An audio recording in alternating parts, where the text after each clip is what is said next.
Gas Media.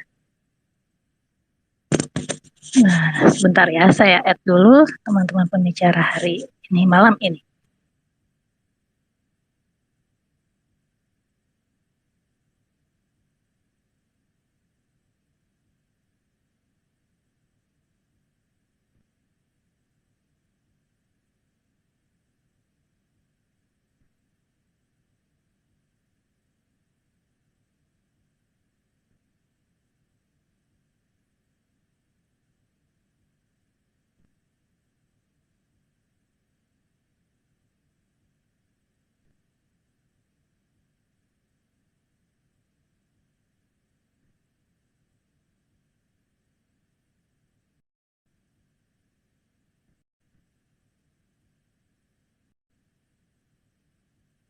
Sudah pukul 8, kita akan mulai ngobrol-ngobrol. Halo, ada Amai, ada Dio, dan ada Halo, Sebastian. Ya, halo. Ada Kisah Tanah Jawa, Om Hao. Om Hao sebentar, kayaknya sedang on the way. Halo Amai, apa kabar? Amai sedang mencari sinyal sepertinya. Halo Dio, apa kabar? halo, baik Kak. Oke, Dio lagi di mana? Lagi di rumah di Solo kok. Oh, lagi di Solo. Jadi ini banyakkan di Jawa nih narsum kita malam ini. Dengan edisi Kenapa Mesti Takut, ada Dio di Solo, Amai lokasi Jogja ya. Kalau Iya, nggak Amai salah Jogja. terakhir. Ini Amai kayak belum ini. Lalu ada Vilo. Halo Vilo. Vilo Halo, nih. Oke, Vilo apa kabar? buruk. Habis kejar-kejar dosen ya katanya kemarin nih, sibuk. Betul. Aduh, setelah dikejar-kejar hantu, dia dikejar-kejar apa, mengejar dosen nih. Ya, begitulah ya mahasiswa. Kalau Vilo Jakarta, Tangsel ya Vil ya. Betul, Jakarta Tangerang. Mm-mm. Oke, ini Om Hao. Mana nih Om Hao, sebentar. Halo Amai, Amai udah masuk atau belum nih? Halo.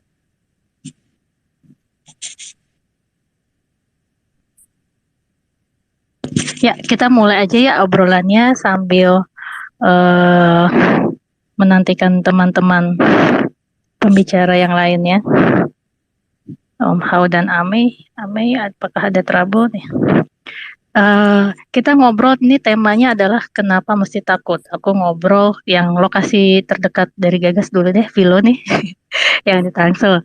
Vilo, mungkin bisa cerita, ini kan apalagi Vilo baru mau rilis ya buku barunya di Gagas Media, yaitu Pengakuan Dosa. Pengakuan dosa, kalau dengar judulnya nakutin gitu kan. Tapi kalau dia baca ceritanya, itu adalah bagaimana perjuangan Vilo untuk tidak takut. Kenapa mesti takut? Jadi kan itu bagaimana Vilo berteman hantu dari kecil, terus bagaimana akhirnya bisa mengetahui diri dan juga menerima. Nah itu Vilo bisa cerita nggak? Mungkin takut nggak sih Vil dari kecil melihat Oke, hantu? Ya, judulnya agak ngeri ya. Kenapa masih takut ya? eh, gimana Vil? Karena mungkin buat yang senior kayak Om Hao atau mungkin yang lain yang ada di sini, mereka punya alasan tersendiri untuk tidak takut. Entah itu karena pengalaman hidup, pandangan dari lingkungan dan lain sebagainya gitu. Tapi untuk gue pribadi sendiri sampai saat ini, kenapa masih takut? Ya karena serem. Maksudnya eh kalau gue pribadi meskipun udah lama ya, udah bertahun-tahun, sampai sekarang kadang gue masih takut. Tapi bedanya tidak setakut dulu. Masih tapi membaik. Eh Membaiknya itu juga karena gue akhirnya punya teman-teman yang satu frekuensi, punya arahan, bisa nanya ke senior yang lebih tahu. Itu yang ngebuat gue akhirnya rasa takut itu berkurang. Yang dulu kan gue nggak tahu bedanya gitu. Gue di pandangan gue kira Kalau semua Vilo kayaknya sinyal deh, Bapak boleh agak lebih tes mencari sinyal. Ya, Kedengeran nggak? Aman? yang lain aman atau Di sini aman. Di sini aman aman. aman? Oke oke oke oke. Oke. Ya lanjut Philo, sorry. Jadi dulu kan gue berpikir bahwa semua makhluk seperti itu seram, jahat, ganggu gitu. Pemikiran seperti itu muncul karena ketidaktahuan gue. Keluarga gue tidak mempercayai hal semacam itu. Gue anak, Oke. ya, gue anak kembar, bahkan kembaran gue tidak sensitif sama sekali. Dan karena itulah ngebuat gue takut karena ketidaktahuan itu. Sampai ketika gue akhirnya beranjak dewasa, gue mulai mengerti bahwa ternyata nggak semuanya jahat loh. Ada juga yang nyangkut karena alasan. Beberapa di antara mereka nyangkut karena dendam mungkin, masalah yang belum tuntas, pertumpahan darah, sebidang tanah, dan lain sebagainya yang akhirnya ngebuat gue lebih mengerti alasan beberapa di antara mereka belum bisa menyeberang. Gitu sih. Oke, berarti karena juga menemukan yang sefrekuensi ya, maksudnya ada, jadi lo juga merasa nggak sendiri gitu ya. Iya, jadi rasa takutnya itu bukan hanya soal melihat atau merasakan sosok. Rasa takutnya itu karena merasa sendiri, tidak ada yang mengerti, nggak ada yang bisa mendengarkan cerita gua. Ketika lu bersuara, lu tuh sudah bisa menerka respon negatif apa saja yang akan muncul. Apalagi itu terjadi kalau di posisi gua dulu, keluarga atau orang terdekat yang harusnya memberi support malah memberi respon yang sama, yaitu tatapan sinis, ketidakpercayaan, keraguan, dianggap bohong dan lain sebagainya gitu. Dan dampaknya jangka panjang, bahkan sampai buku pengakuan dosa ditulis pun, bab terakhir pun gue masih menulis tentang betapa buruknya hubungan gue dan keluarga. Sekarang udah baik-baik aja, tapi ketidakdekatan itu masih melekat hingga sekarang. Kayak dampak jangka panjang lah. Rasa takut ketika nggak ada yang mengerti. Rasa takut ketika bahkan keluarga atau orang terdekat saja tidak percaya dengan gue. Gitu. Oke, itu dari cerita pengalaman Philo. Ini dari KTJ Om Hao. Halo Om Hao, sudah bergabung. Halo Om Hao, ya mic-nya bisa di-on kan? Silakan Om Hao menyapa kami. Ya, menyapa kami. Di sini ada Philo, Om Hao, Amai dan Dio. Ya, kita lanjut dulu. Halo Amai, Amai tadi belum menyapa. Halo. Terus sepertinya gangguan nih. Ya, kita ke Dio. Selanjutnya Dio. Dio. Halo. Nah, kalau Dio sendiri, Dio ini kan banyak menulis cerita horor. Kayaknya lebih dari 10 ya. Ada berapa sih? Ada berapa cerita? Banyak, lupa. Ya, halo? Iya, banyak sih. Agak lupa sih jumlahnya berapa. Kayaknya emang di atas 10. Iya, dia banyak menulis cerita dan terus, tapi apa nggak takut gitu loh. Sementara kan kalau lo cerita, lo sendiri sebenarnya tidak punya kemampuan tuh mungkin kayak Vilo, memang ada dari keluarga memang nggak ada, tapi dia yang the one yang punya kemampuan gitu kan. Iya. Lalu kalau lo sendiri lo ngerasa nggak punya kemampuan atau lo juga ada kelebihan atau karena berdasarkan cerita temen lo sendiri gimana nih? Nah, benar. Gini dulu ya, bagus kayak gini. Disclaimer dulu di awal. Oke. Saya mungkin agak sedikit berbeda sama ketiga para senior saya yang ada di sini. Kalau saya pure adalah seorang penulis cerita horor yang menulis cerita horor berdasarkan narasumber ataupun urban legend yang beredar di sekitar. Jadi untuk kelebihan seperti teman-teman di sini, salam kenal dulu buat Om Hao, Mas Vilo, Kak Vilo sama Mas Amai. Ya, salam kenal dulu. Nah, bedanya saya dari teman-teman senior bertiga ini adalah saya memang penulis biasa dan seorang manusia biasa. Itu. Nah, kalau kita masuk ke tema yang pembahasan ini, kenapa mesti takut? Menurut aku, sebagai manusia itu, takut itu adalah salah satu sistem pertahanan diri yang dimiliki oleh manusia. Jadi itu merupakan salah satu perwujudan dari naluri. Jadi menurut saya rasa takut itu wajar. Ya. Rasa takut itu wajar, cuman pilihan kita aja mau menentukan apakah kita akan menghadapi atau terus merasa takut gitu. Baik secara kondisi ataupun terhadap sosok yang akan kita hadapi atau yang kita lihat yang tidak wajar lah. Itu kita sendiri akan menentukan. Itu dulu Kak. Berarti lebih ke itu alami ya, setiap orang pasti ada rasa takut gitu kan. Cuma ini kan karena kita juga ya dengan para konten kreator yang ngomongin horor nih, kita kalau ngelihat hantu itu harusnya takut duluan atau kita menganggap ini adalah ya kalau Vilo biasanya kan mereka tuh bisa dianggap ya bersahabat juga ya Vilo ya, ada energi yang baik, energi positif, jadi nggak perlu ditakuti gitu. Kalau lo sendiri ngeliatnya pernah ketemu dengan sosok lain apa gimana dia?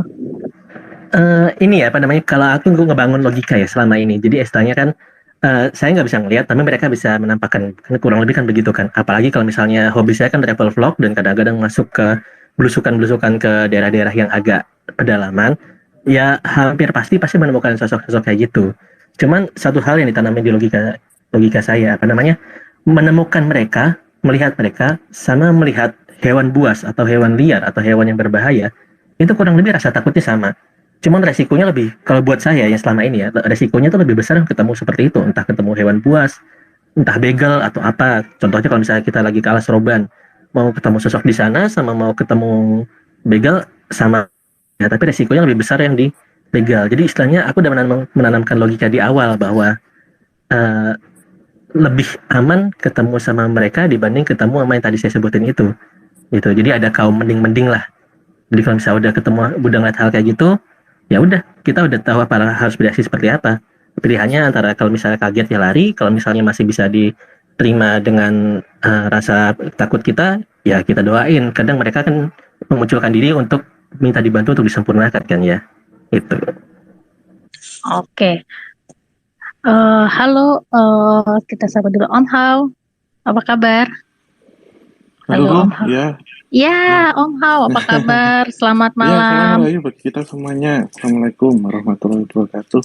Waalaikumsalam Waalaikumsalam warahmatullahi wabarakatuh. Oke. Untuk semuanya, untuk Mbak Gagas dari Gagas, Mas Amai, Mas Tio, dan Mas Vilo, dan untuk teman-teman semua yang sudah bergabung di malam Sabtu ini. Ya, Ya, Om Hao lagi di Jogja ya? iya Mbak, ini lagi di Jogja. Iya. Hujan soalnya ini Jogja terus banget. Oh iya, Amai juga di Jogja nih, Amai. Mungkin tadi sinyal ya susah masuk nih. Betul Min, sinyal Min. Oke, Om Hao, kita ngobrolin tentang takut, rasa takut, ataupun juga ini dunia lain. Ini kan juga teman-teman di sini biasanya sehari-hari atau senang mengulik-ngulik hal yang tak kasat mata nih. Kalau Om Hao sendiri, kita sebagai yang nggak punya kemampuan ataupun yang punya kemampuan gitu, yang lebih gitu, kita perlu takut apa gimana sih Om Hao menghadapi mereka yang di dunia yang sama kita ini tapi yang nggak kelihatan? Oh, sebenarnya kalau antara takut dan nggak takut itu kita sebenarnya ada dua faktor, Mbak. Kalau menurut saya ya, takut yang pertama itu ketika kita salah. Ketika kita salah itu sebenarnya baiknya memang kita takut ya. Dalam artian takut mempertanggungjawabkan itu, bukan terus kalau kita salah cari pembelaan itu bukan orang seperti itu gitu. Kemudian yang kedua, takut itu hanya satu sebenarnya, kepada Tuhan Yang Maha Esa ataupun kepada kedua orang tua. Kalau dengan yang lain itu menurut saya lebih tepatnya kita waspada. Karena waspada itu bukan berarti takut ya, tapi kita lebih mewaspadai akan terjadi dan kita prepare, kita persiapan. Tapi kalau takut ya pada orang tua ataupun pada Tuhan Yang Maha Kuasa itu pasti, itu karena sebagai pemilik semesta alam. Dan kalau kita punya kesalahan juga secara psikis ya memang kita pantasnya takut gitu, karena kita ada salah dan ini bagaimana cara mempertanggungjawabkan. Tetapi kalau dengan makhluk astral, sejauh ini sih, ketika kita baik ya, kita sopan, saling menghormati, maksudnya menghormati itu bukan berarti menyembah, tetapi kita hormat gitu, menghormati, saling respect, insya Allah tanggapannya bagus juga. Gitu. Jadi tidak perlu takut ya ketika kita tidak ada salah, kecuali kalau kita masuk suatu tempat angker terus kemudian di situ nyata kita nakal mau nyuri atau apa ya mungkin ada rasa takut itu ada, tapi kalau ke situ permisi baik-baik terus tujuannya dalam hati juga jamin baik-baik, sama kok kayak kita main ke tempat temen terus kita kesana niatnya baik, itu pasti nanti tanggapannya juga baik juga. Jadi nggak perlu takut. Maupun nggak awam sama ke kita kita ibaratkan kayak kalau orang Jawa itu kan tepo seliro. Jadi kita kembalikan ke diri kita. Saat kita memberikan yang baik, kita akan mendapatkan yang baik dan sebaliknya. Gitu sih Mbak Amin. Oke. Eh, ya itu dari penjelasan Om Hao bahwa sebenarnya ya nggak perlu takut ya. Sebenarnya takut cuma hanya kepada eh, semesta, kepada Tuhan, dan juga takut kepada bila kita berbuat salah. Halo Amai, sudah bisa bergabung? Sudah. Halo, Oke. Mimin. Halo, Mas Adio, Mas Vilo, dan Mas Om Hao deh. Kita bertemu lagi akhirnya di sini.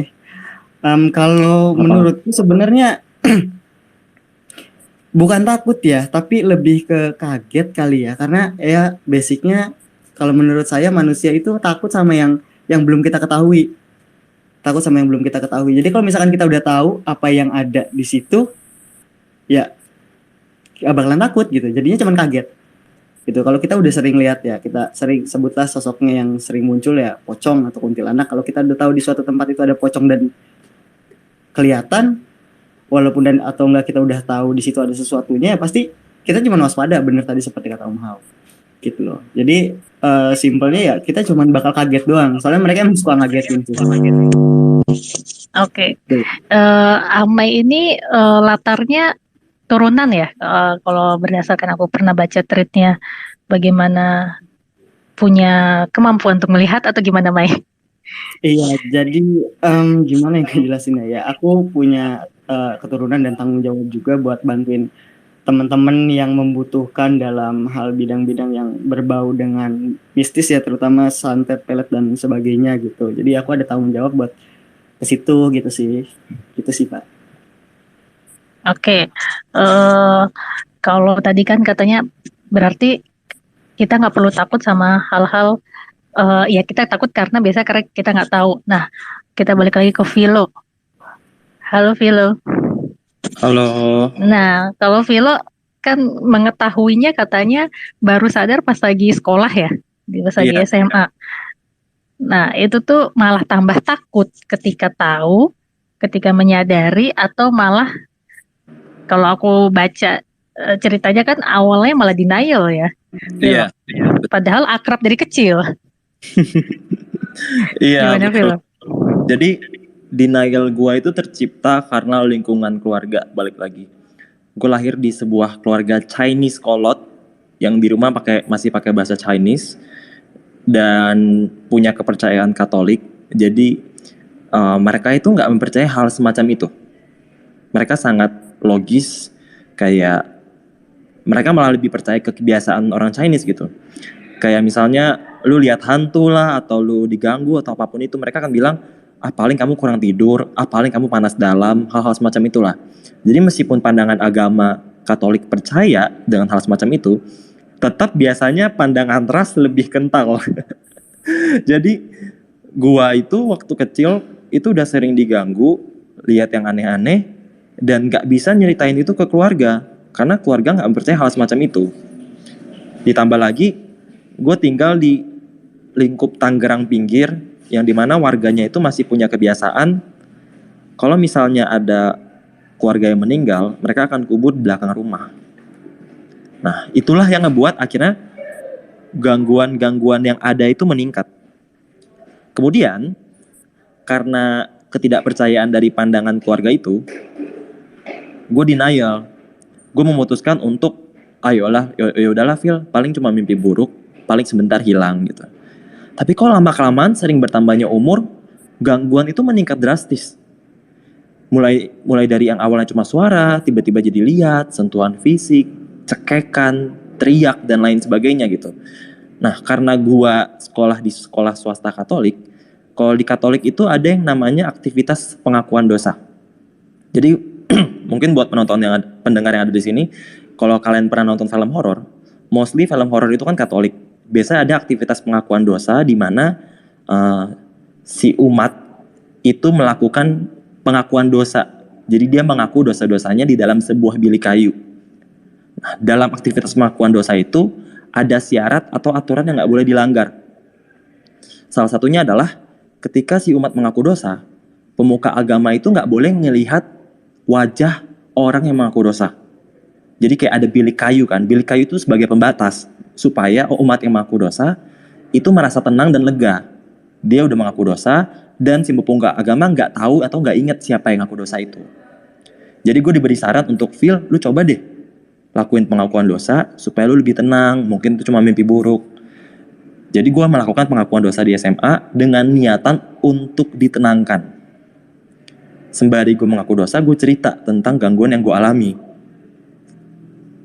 Sayangnya bukannya diterangkan, malah si pemuka agama ini melanggar aturan atau melakukan hal yang gak biasa dilakukan di aktivitas pengakuan dosa itu.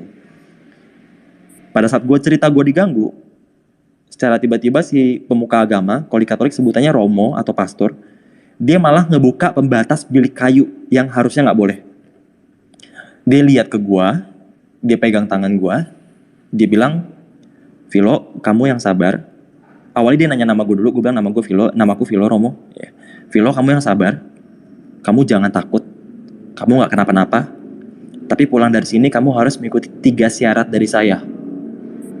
Syarat pertama, doa Our Father dan Hail Mary minimal sekali sehari wajib.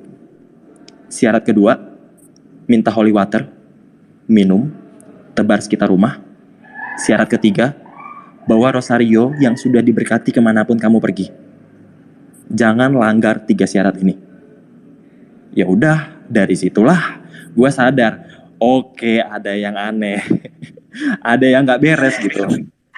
Karena itu hal yang tidak pernah terjadi di aktivitas pengakuan dosa gitu. Lu ngelihat pemuka agama ngelihat umatnya aja sebenarnya itu udah nggak boleh gitu. Kenapa ada syarat seseram itu sampai minum holy water segala? Ya udah akhirnya gue ikutin syaratnya, gangguannya meningkat drastis. Yang tadinya cuma 1 atau 2, tiba-tiba langsung jadi 7 sampai 9, dan itu terjadi 4 malam berturut-turut sampai akhirnya nggak kuat. Jadi gue stop. Dari situlah awal mula gue sadar dan gue tahu ada yang nggak beres dengan diri gue. Begitu. Oke, dari cerita Philo kan kayak katanya pengen ngobrol nih, ada Om Hao, mumpung ada Om Hao, ada yang pengen ditanyain nggak Philo? Bingung mau nanya apa, malu loh. Om Hao ini Philo penasaran katanya, apa Philo? Iya soalnya gue tuh sampai sekarang, aku nih Om Hao sampai sekarang masih bingung ketika ngeliat teman-temanku yang bisa karena turunan. Kayak mereka itu semudah itu mengontrol diri, mengontrol energi, dan melakukan pengusiran. Sebagai contoh, Frisley Herlin kan kalau sampai sekarang tuh dia kalau ada apa-apa dia ngurus sendiri, dia bersihin sendiri. Dia sempat juga bersihin apartemenku waktu diganggu hantu. Terus ada juga Teresa dan saudara-saudaranya yang terbiasa saling backup, saling bantu sesama keluarga gitu kan.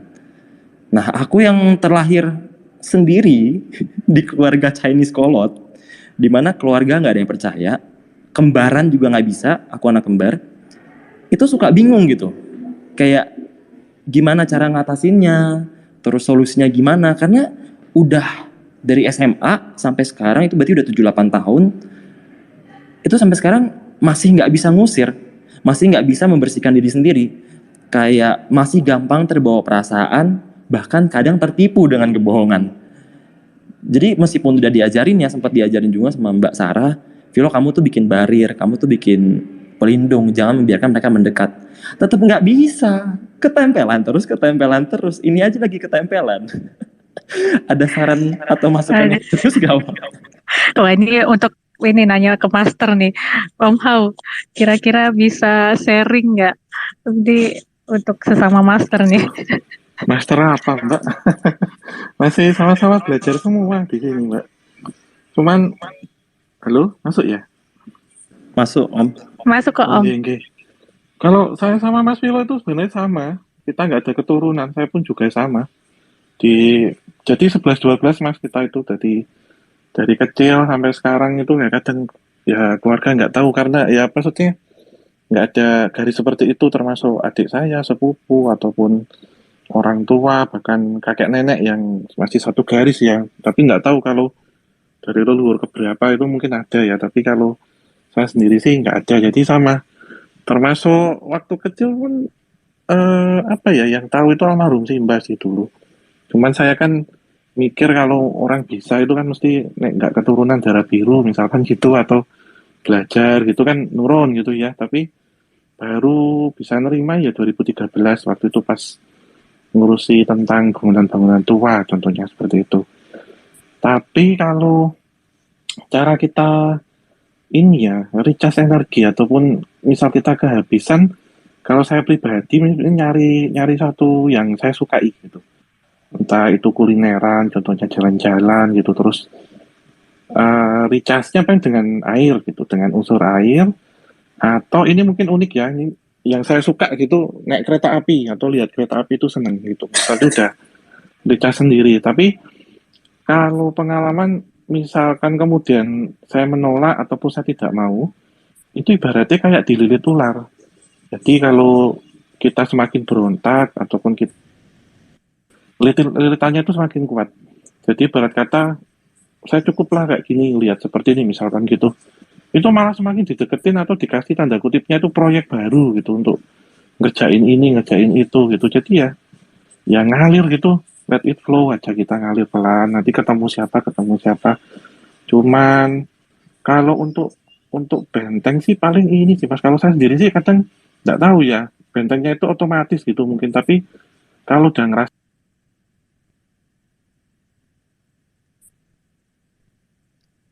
Ya, halo. yang melekat itu harus ganti dengan yang baru karena tentunya pasti ada energi yang nempel ya ataupun debu gitu misal contohnya yang nempel. Terus paling apa ya? Misal ada yang nge-follow gitu makhluk astral ngikut, ya udah kamu ikut aja gitu maksudnya nek udah bosen atau apa nanti kalau udah cukup kadang mereka juga pengen ikut aja udah mereka unfollow sendiri gitu aja sih kalau saya gitu jadi kalau saya sama Mas Virus sebenarnya 11-12 hampir sama kita secara karakteristik gitu baik keluarga kemudian ini gitu tapi ya kalau saya pribadi ya untuk recharge-nya seperti itu gitu dengan kita mencari apa yang kita sukai dan kita cocok dengan unsur yang mana semisal kita dengan unsur air mandi ataupun bersih-bersih ke pantai misalkan gitu kalau dengan tanah kayak kita berbaring di lantai berbaring untuk membuang energi negatif ataupun kita recharge energi kalau misal suka dengan udara bisa ke gunung atau ke tempat-tempat berhawa sejuk jadi kita harus ngisi kuota gitu kalau misal keseharian misal dipakai itu ya untuk download ya misal info ataupun cerita itu kan kayak kita pakai ini aja pakai apa internet gitu yang berbayar ya berkuota gitu bukan yang ini unlimited itu bukan karena kita pasti ada energi yang akan kita pakai ya kita hemat aja dalam pemakaiannya itu kalau sudah capek pas di lokasi paling recharge minum susu murni kalau saya karena itu dipakai untuk recharge kemudian juga untuk detoksifikasi karena ada dua kalau untuk detoksifikasi kalau nggak susu murni ya air kelapa hijau tapi kalau kelapa hijau kan ngebawanya agak ribet ya karena dibawanya satu kelapa utuh kemana-mana gitu jadi paling ya susu gitu kemana-mana paling bawa itu untuk kita recharge itu Mas Vilo Mbak Admin. Oke, Terima berarti kasih. saran dari Om Hao adalah cari energi yang pas ya, misalkan air itu dengan tadi juga bisa dengan minum apa air kelapa hijau ya, itu diapain tuh Om Hao? Langsung diminum aja Mbak. Jadi kalau Oke. kalau di ini kan kelapa hijau itu penetralisir racun ya, termasuk susu murni. Misalnya sebut merek maaf ya, Ultra ataupun Bear Brand gitu, atau susu Denko itu yang murni benar-benar itu nanti ini kayak selain mericas dia juga detoksifikasi karena Kalau urusan astral tuh ibarat kata kita download informasi itu nggak hanya energi, tetapi juga racun-racun ataupun sampah metafisika juga ikut. Nah ini kadang yang bikin emosi, bikin marah, kebuka macam-macam gitu. Dan tanpa sadar sebenarnya kita semua itu punya six sense, tapi tujuannya ataupun digunakan atau tidak itu beda-beda. Karena mungkin pemahamannya kalau six sense lihat hantu gitu ya enggak, tapi lebih ke merasakan fenomena yang bisa dirasakan ataupun yang tidak bisa dirasakan dengan panca indera misalkan itu. Jadi kayak misalkan kedatangan makhluk astral itu kan tentunya di luar panca indera ataupun sesuatu yang akan terjadi ataupun ada sesuatu hal yang mendekat ke kita, suara-suara halus seperti itu. Oke. Ya, tadi kan ngobrolin tentang rasa emosi berbagai macam, bisa takut, tadi kan juga atau bisa juga sampai marah gitu kan. Eh nih ngobrol ke Dio. Dio sendiri ketika menulis cerita horor tuh nyaman atau gimana Dio? Kalau misalnya nggak nyaman sih pasti saya udah stop dari lama ya. Itu. Nah, Lah, terus bener apa kan? yang membuatnya terus nyaman dengan cerita yang seram? Ini banyak kisah yang lo ceritain seram, tapi lo nyaman gitu kan, nggak takut ataupun juga nggak ngerasa keganggu atau lo pernah dapat gangguan nggak?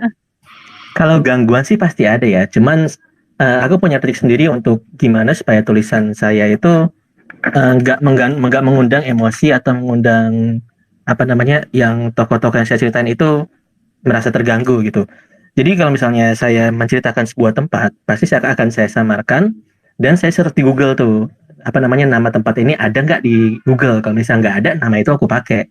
Terus sosok yang aku ceritain pun juga nggak akan sedetail seperti teman-teman yang ada di sini ceritakan mungkin. Kemungkinan banyak yang mencerita based on true story. Kalau saya kan nggak pernah nulis kata-kata itu karena akan ada pengembangan dan akan penyamaran tokoh atau sosok yang saya ceritain. Jadi sebisa mungkin aku tidak menceritakan secara detail supaya yang saya ceritakan nggak merasa terganggu.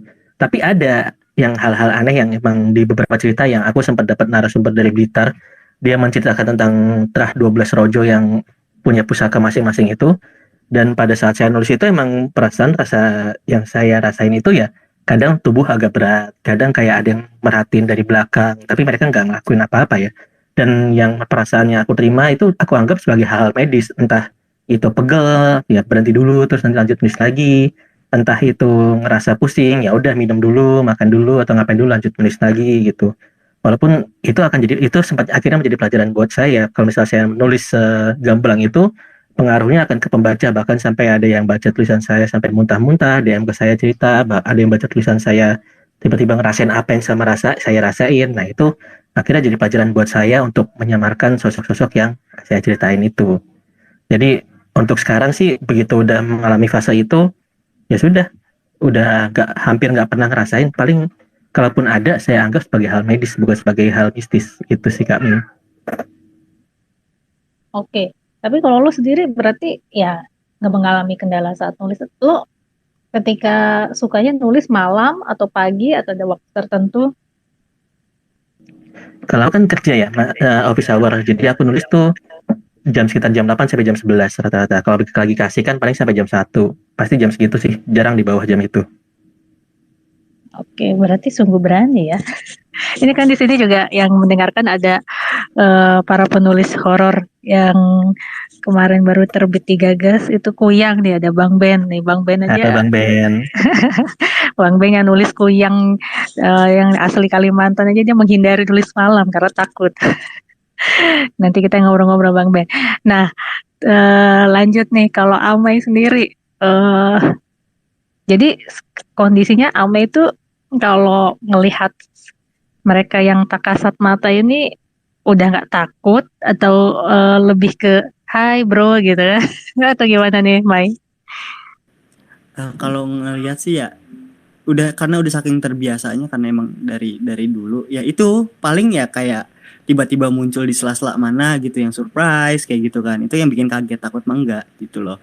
Jadi cuman ya itu responnya ya astagfirullahaladzim atau enggak ya kata-kata kasar lainnya lah, misuh lah dan sebagainya lah. Itu sih kadang kalau sosok-sosok seperti itu muncul gitu, tapi kan ada yang bisa dideteksi, kadang juga ada yang benar-benar tiba-tiba dari mana, itu sih yang kadang suka full of surprise. Mereka kan karena makhluk halus. Jadi ya apa ya, dibilang kadang dari sosok-sosoknya juga kan bentuknya beda-beda ya, Mbak, gitu. Ada yang A, ada yang B, ada yang C, ya tergantung bentukannya juga. Kalau yang bentuknya kayak masih normal-normal aja gitu, bentukan manusia kayak manusia, walaupun ya badannya setengah atau cuma kepalanya aja, itu ya paling cuman kaget. Tapi kalau udah bentukannya udah semacam kayak siluman-siluman, ya gimana ya, kaget juga, kayak ini bingung nih kudu apa nih gitu loh. Kan kadang nggak semua kayak gitu kan hadir untuk yang tadi disempurnakan lah, terus dilawan lah gitu. Kita harus ada bincang-bincang juga gitu sih. Oke, dengan melihat sosok-sosok yang menyeramkan, nggak takut ini. Nah, Om Hao, halo. Kalau Om Hao, eh, untuk ini kan sering ya teman-teman KTJ itu investigasi, apa namanya, penelusuran ke ya, ekspedisi ke beberapa daerah. Nah, yang terakhir ini kan, bukannya terakhir, maksudnya yang di buku yang akan terbit ini kan ngomongin tentang sihir Mesir di tanah Jawa. Nah, itu tuh energi yang didapat ketika di Jalan Raya Pos itu energi lebih kuat ke, ini kan tentang Dendels ya, ada Dendelsnya Om Hao. Nah, itu tuh lebih energi ya Dendelsnya atau lebih ke kayak korbannya atau gimana yang ditemui selama Om Hao ekspedisi Jalan Raya Pos? Oh iya. Halo, suara masuk ya? Iya, suara masuk. Oke. Kalau waktu ekspedisi itu rute pos ya atau jalan pos itu sebenarnya kan luas, panjangnya itu kan mitosnya ya 1000 kilometer dari Anyer sampai Panarukan. Cuman waktu itu setahun yang lalu itu pas bulan Ramadan juga, pas tahun yang lalu pas itu dari Anyer sampai Cedes Pangeran. Jadi kita mengambil di ini ya, yang banyak pekerjanya itu di Medan, di Megamendung Bogor sama Cedes Pangeran waktu itu. Nah sebenarnya kalau misal tadi di ini ya bertemu dengan siapa itu sebenarnya lebih pada pertama residual memori dulu. Jadi memori-memori itu ataupun kenangan itu berasal dari memori kolektif dari orang-orang yang pernah ada di situ dan terlibat dalam peristiwa tersebut. Itu yang pertama. Terus kemudian yang kedua tentunya dari beberapa sosok-sosok astral yang waktu itu menjadi saksi. Namun dalam kajiannya kita tetap secara sumber tertulis literatur dulu sebagai sumber primer, kemudian sumber sekundernya kita dari para saksi setempat, misal kita bertemu di situ dengan juru kunci contohnya atau orang-orang sepuh yang tahu tentang itu, baru tersier ketiganya, yaitu yang dipakai dengan metode retrokondisi misalkan demikian. Nah, yang ditemukan dua kalau saya, residual memori dan residual energi. Memori tentunya cerita-cerita ya dari masa lampaunya seperti apa kejadiannya, terus beberapa sosok astral itu juga yang menjadi saksi pembangunannya waktu itu juga bercerita gitu. Tapi dari kesemuanya yang tersier ini kita rangkum dulu gitu ceritanya bagaimana. Jadi kita menemukan banyak hal Mbak sebenarnya di jalan, itu termasuk bukti-bukti dan fakta-fakta baru gitu setelah kita cross-check-kan dengan sumber literatur yang ada. Tapi kalau pas di lokasi tentunya langsung ke dua residual itu, baik memori ataupun energi yang ada di situ, sisa-sisa dari masa lampaunya. Oke, kalau di kan energi, sisa-sisa residu dan juga ngomongin sejarah,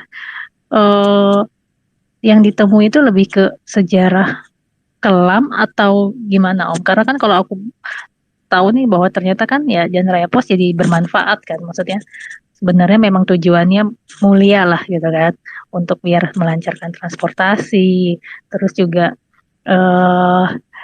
ya konon juga pas lagi yang kemarin lagi rame ya ternyata sebenarnya dibayar upah yang minta ataupun juga anggarannya itu sesuai, cuma memang tidak sampai gitu kan. Nah, itu apakah karena ada tabrakan energi antara yang positif dan negatif, akhirnya ada kisah-kisah residu yang yang tersisa dan terus akhirnya kayak masih nyangkut apa gimana nih Om? Ya,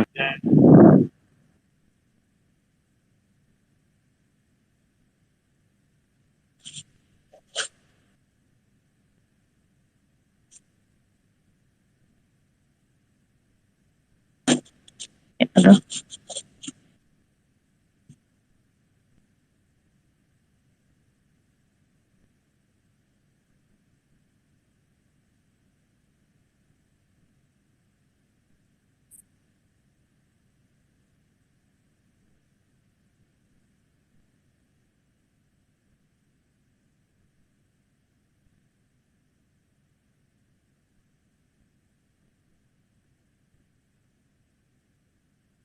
Sebenarnya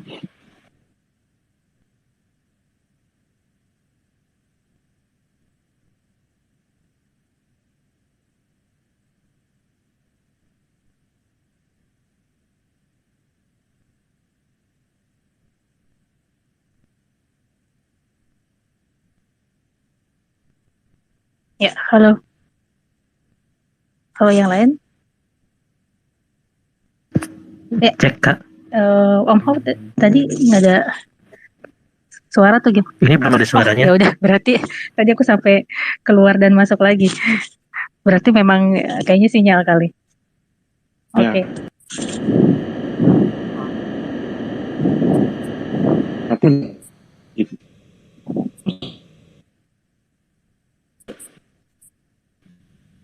Oke, kayaknya ada trouble di sinyal. Demi menjadi dia nah, ya, ini dan harus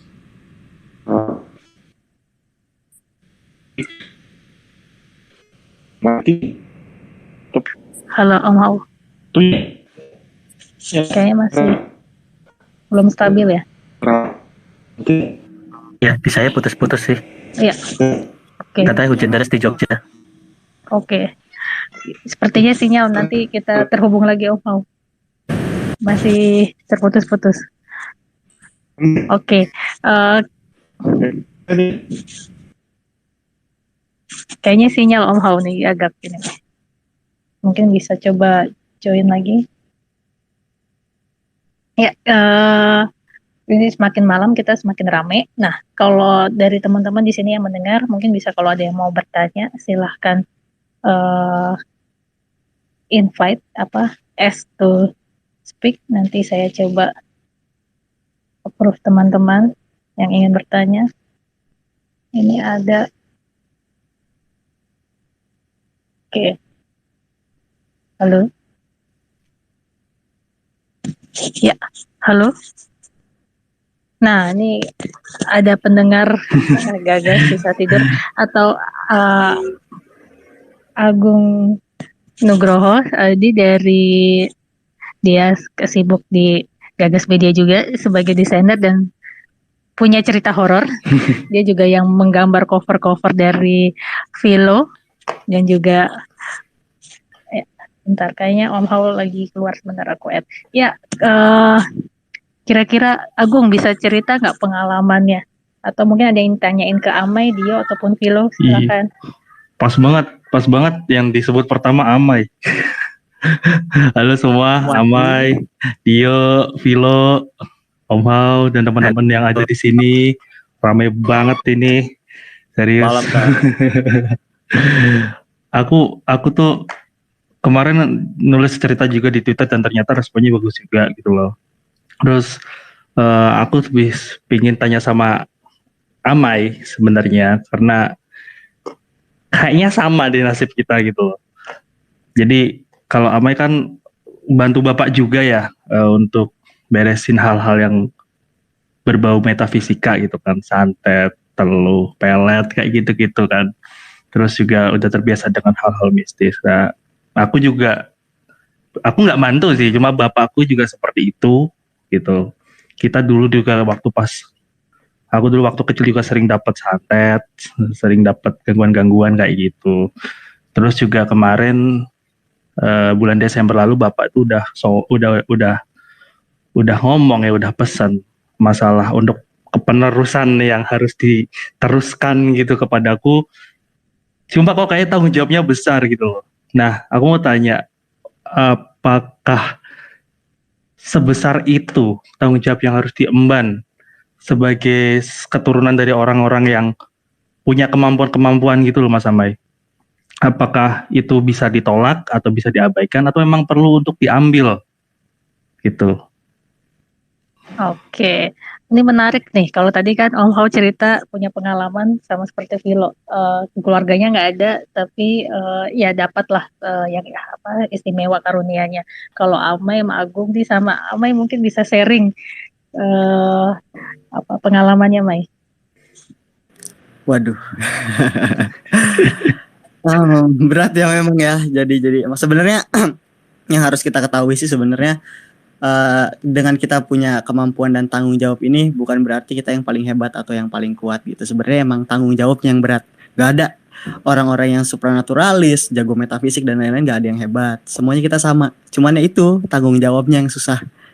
Apalagi udah punya ini ya, udah punya ibarat kata bahasa kasarnya adalah klien gitu, yang mereka balik lagi tapi untuk menanyakan hal yang berbeda. Misalkan pertama kali mereka datang adalah kena santet, tiba-tiba datang lagi, tapi nanti Mas ini tetanggaku minta bantuan, nanti tetangganya bilang lagi ke ini ada yang ini terus. Nah itu yang bikin panjang. Dan sebenarnya kalau dibilang berat tergantung sih, karena ini kan bukan perihal masalah fisik aja gitu. Dan ini juga yang harus kuat-kuat adalah ibadah sih sebenarnya dalam hal ini gitu loh. Kalau aku pribadi memang ibadahnya dijaga gitu dan hal-hal yang berkaitan ke sana gitu. Terus apa ya? Kalau dibilang capek ya karena hasil akhirnya itu loh. Hasil akhirnya adalah sebuah kesenangan dan itu terbalaskan gitu. Karena kan bukan soal ini hal-hal seperti ini kan, apalagi ngobatin orang, bantuin orang itu kan, kalau misalkan udah kaitannya sama nominal itu yang salah, itu yang jangan sampai gitu loh. Tapi ketika memang teman-teman yang bisa kita bantu ini menjadi saudara kan, itu bahkan lebih baik gitu loh. Jadi sebenarnya kalau untuk tanggung jawab ya emang berat sih Mas, berat banget apalagi banyak nanti bakal dijumpain kelas-kelas jin yang levelnya beda-beda lagi, bukan cuma sekedar pocong, bukan cuma sekedar kuntilanak, belum lagi nanti kita berhadapan sama dukun-dukun juga levelnya beda-beda. Ada dukun yang di Jawa, yang di Kalimantan, yang di mana, itu juga bakal lebih berat lagi. Itu sih trialnya yang berat. Terus kita juga akan harus kenal sama kesepuhan, kita juga harus sowan sama orang-orang yang agamanya lebih baik gitu, supaya ilmu kita juga terupgrade, ilmu kita terjaga, nggak menyalahi aturan, tetap lurus sama kehendak Tuhan. Itu sih yang harus tetap dijaga, dan ya itulah tanggung jawab yang berat di situ. Gitu sih Mas. Oke. Ya sebenarnya sama sih ya. Ternyata dari Mas Amai aku juga dapat satu garis lurus gitu loh. Itu apa yang diajarkan sama Bapak. Bapak bilang kalau nolong orang tuh benar-benar harus nggak ada yang namanya kaitan sama nominal gitu. Emang itu yang sebenarnya yang paling berat adalah itu, bukan gangguan atau trial itu ya mungkin kita bisa ngadepi, tapi cobaan atau godaan masalah nominal di era sekarang ini kan sangat-sangat luar biasa ya. Apalagi dulu tuh aku tuh pernah suatu ketika, memang keluargaku tuh bukan dari keluarga kaya raya kan dulu ya. Aku bapak itu pedagang di pasar gitu, cuma punya kemampuan untuk menyembuhkan orang itu dibuka di umur 40 tahun baru bisa menyembuhkan orang gitu. Tapi sebelum itu dia banyak belajar, banyak gangguan, terus juga ada yang namanya orang pasar tuh sering banget lah untuk masalah apa ya namanya, saingan tuh pakai hal-hal yang nggak kasat mata gitu loh untuk menghancurkan lawan gitu loh dalam berdagang. Itu kita sering banget ngadepinan. Sampai seketika aku pernah ngomong, Pak, kalau Bapak ngobatin orang, ayolah kasih minta nominal gitu, karena ini SPP saya belum dibayar nih gitu kan. Waktu itu terus jawaban Bapak cuma satu, Gung, aku ini ngobatin orang karena emang udah kewajiban, karena memang udah ada anugerah yang diturunkan untuk mengobati orang. Sedangkan kalau kamu minta uang, ya mintalah padaku saat aku berdagang. Itu yang jadi persamaannya di situ Mas Amai. Ya, sebenarnya sih simpelnya gini sih. Mungkin Bapak juga sama juga gitu, bahwa anugerah atau tanggung jawab ini kan dari Tuhan ya. yang kita pakai doa ke Tuhan, ilmu yang dipakai ilmu Tuhan, gitu kan. Jadi ya masa doa yang Tuhan berikan ke kita buat menyembuhkan orang kita uangkan. Aku sih ke situ logikanya. Iya benar sih, itu benar. Itu benar banget. Tuhan, kita berdoa, kita nyembuhin orang, kita berdoa juga ke Tuhan, ya Tuhan, tolong sembuhkanlah orang ini dari penyakit-penyakit yang menjerumuskan atau enggak penyakit-penyakit yang berbahaya. Kan kita juga berdoa ke Tuhan kan.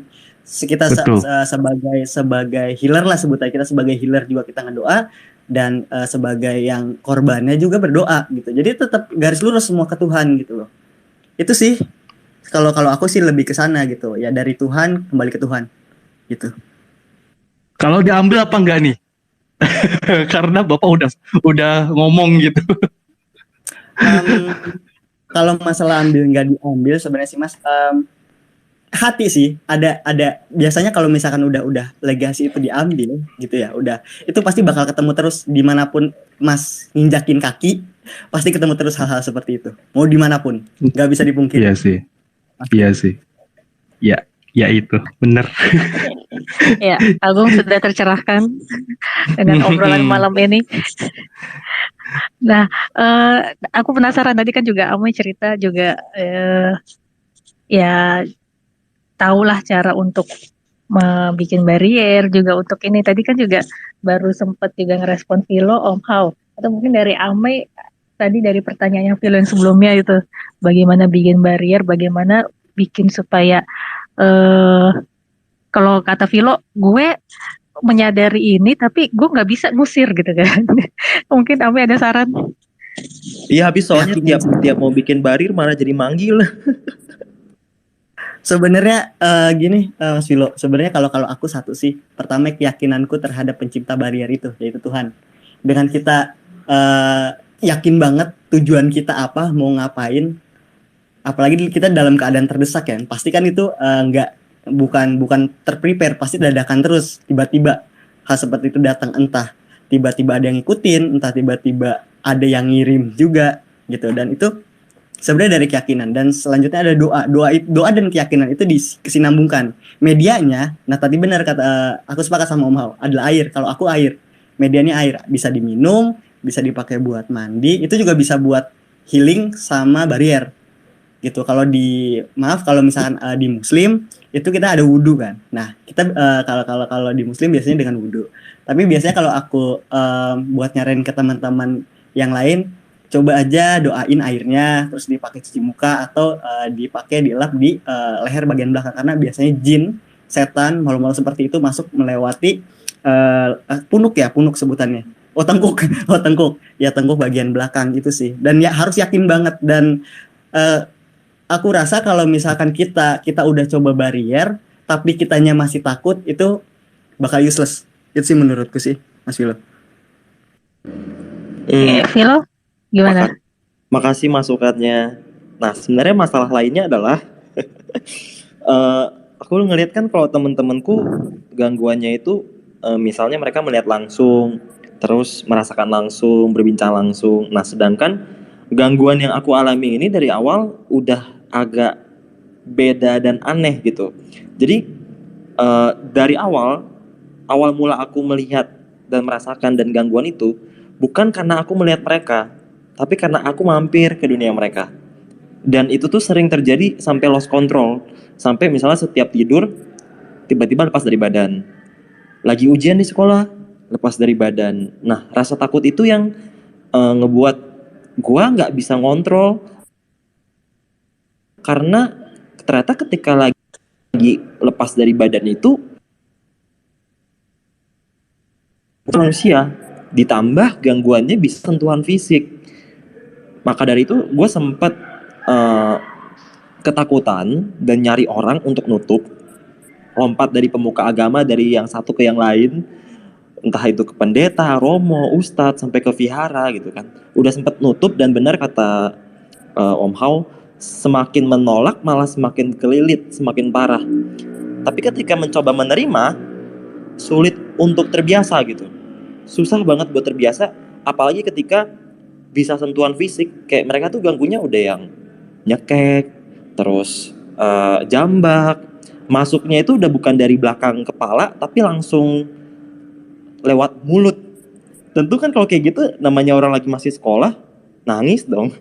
Akhirnya minta saran ke teman-teman pun, teman-teman cuma bisa ngasih saran bikin barir, tapi nggak bisa ngasih saran lebih karena gangguan yang diterima atau jenis sensitivitas itu berbeda. Sampai sekarang itu yang jadi masalah. Kayak ketiduran lepas, ada apa-apa lepas. Pas lepas itu seakan mereka tuh narik badan supaya ambil kesempatan untuk masuk ke badan. Nah itu sih yang bikin stres sampai sekarang. Dan itu baru terjadi beberapa hari lalu gitu. Kadang kayak gitu ya udah kayak pasrah doang sampai hilang sendiri. Entah kadang memburuk kayak gitu-gitu sih. Jadi susah bikinnya karena dulu juga gimana ya? Kayak bener kan kadang ada energi habis gitu kan. Seakan mereka itu mendekat karena mereka mau makan energi itu. Jadi entah gimana ceritanya dari kecil gue tuh suka energinya bocor sendiri. Bocor itu gimana ya jelasinnya? Kayak ngalir tanpa henti, nggak bisa direm. Nah karena bentuknya kayak gitu, jadi nggak bisa dipakai buat bikin barir. Jadinya malah setiap mau nyoba bikin barir itu cuma kayak ngasih makan lebih buat mereka, ngasih sinyal lebih buat mereka. Meskipun udah dijelasin sama teman-teman sih, maksudnya kayak teman-teman yang mengerti juga atau senior yang mengerti juga. Dan mereka kebanyakan bilangnya karena jenis energinya beda. Ya udah, jadi sampai sekarang jalan buntu gitu. Karena waktu itu pernah juga baca bukunya Om Hao, Kisah Tanah Jawa, Jagat Lembut. Itu niatannya cuma iseng, cuma pengen baca aja gitu kan. Oh katanya ada mantranya gitu kan. Hanya karena energinya bocor itu, lagi baca bareng teman-teman, itu beberapa kepanggil sampai nggak mau pulang, sampai akhirnya aku DM Om Hao ini gimana? Kayak gitu sih. Kayak sering nggak sengaja kayak gitulah. Oke, Vilo lagi fase jalani aja dulu. Gimana Mai? Mungkin Amai pernah ketemu dengan pengalaman seperti Vilo. Pernah sih. Itu biasanya kita ceknya dari sukma dan cakra ya. Karena sometimes jejak sukma, apalagi udah sampai masuk alam-alam mereka itu udah ada berapa alam misalkan yang dimasukin, dan itu juga jadi PR juga dan harus direcover itu. Terus yang kedua cakra di dalam badan kan, itu juga kan kita lihat rootsnya udah berantakan apa enggak, cakranya masih sehat apa enggak, karena itu juga berpengaruh gitu. Dan harus ada yang mendampingi sih, recovery itu harus ada yang mendampingi benar-benar, dan seketika memang dalam keadaan drain banget, nah itu harus ada yang backup. Dan bikin barrier pun ya benar, bikin barrier pun emang harus harus sering latihan, walaupun ya memang agak susah gitu. Tapi itu pasti harus dicek si kondisi badannya. Tapi psikis ya, lebih ke metafisik, dicek sukmanya, dicek cakranya dan lain-lain. Itu penting karena di beberapa teman-teman juga yang minta tolong juga ada yang beberapa yang seperti itu bahkan yang tiba-tiba sampai kesurupan. Di mana kesurupan itu kan ada impact dari entah dulu atau nggak ada bekas serangan ke orang tuanya, akhirnya impact ke anaknya, akhirnya yang keserang tubuh si anaknya, sampai si sukmanya nggak tahu kemana, sampai sukmanya nyangkut di alam mana, dan cakranya rusak, root cakranya rusak. Itu sih yang bisa mempengaruhi sampai terjadinya seperti itu, dan itu emang harus dicek dan didampingi sama teman-teman yang emang berpengalaman dalam hal itu gitu loh Mas Vilo. Terima kasih masukannya. Waduh, menarik ya. Saya sebagai orang awam, maksudnya ngeliatnya ya beneran ya sama kayak kita, dunia banyak banget masalah, banyak banget pilihan solusi. Ya maksudnya nggak selesai. Oh ini pasti ada ketemu gitu kan. Ini ternyata kalau mendalami dunia tak kasat mata banyak ya ininya, hal-hal yang ya ditemui lah, persoalan yang temui. Tadi juga jenis-jenisnya kan nggak hanya itu aja, pocong-pocong aja, tingkatan yang berbagai macam. Nah, aku pengen coba sapa nih KTJ. Om Hao sudah kembali tadi, sepertinya sinyal. Halo Om Hao. Maaf tadi putus ya? Iya, sepertinya sinyal. Iya, Tadi Om Hao lagi cerita jalan raya pos, dendels, dan residu. Apakah ditemukannya itu banyakkan residu positif atau negatif gitu loh dalam pembangunan jalan raya pos, atau Om Hao mungkin, atau tadi ada dendels tiba-tiba manggil Om Hao keputus. Silakan Om Hao lanjut cerita.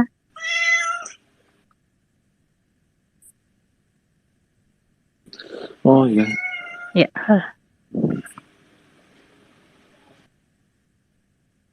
Halo Om Hao. Sepertinya Ya, halo. kalau kami sih waktu itu Halo. kan kebanyakan netral, Mbak. Jadi positif tidak, negatif juga tidak. Jadi netral, tapi